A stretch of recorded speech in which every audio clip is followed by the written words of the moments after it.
কিরে, কাল থেকে বেরোস নাই, মনটা খারাপ লাগছে। কি হয়েছে তোর?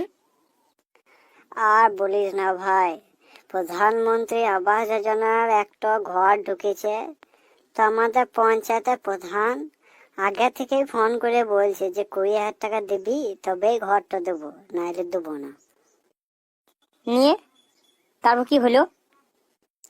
নিয়ে আবার কি, তাতেই রাজি হলাম।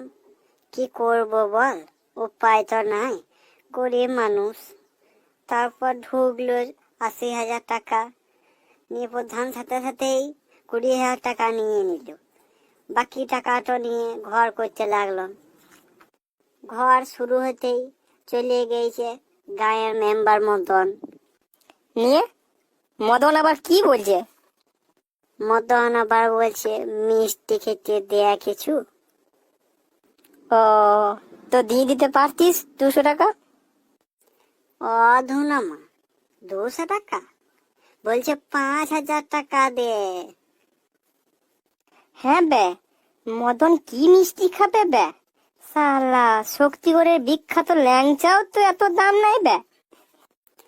তবে বলছি কি তোকে, আরো শুন, ওকে সালা দিতে হইলো 5,000 টাকা, নাইলে বলছে পরের বারে টাকাটা আর ঢুকবো না।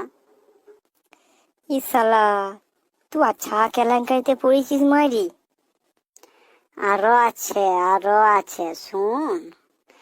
নিয়ে ঘরটা অর্ধেক হইল, নিয়ে একজন আবার পঞ্চায়েত থেকে ছবি করতে এলো। ছবি করে ও আবার বলছে গাড়ির তেল খরচা দাও কিছু। ওকে আবার 500 টাকা দিতে হইল।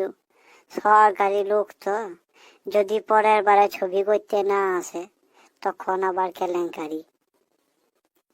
সালা, এ তুই বলিস কি বে?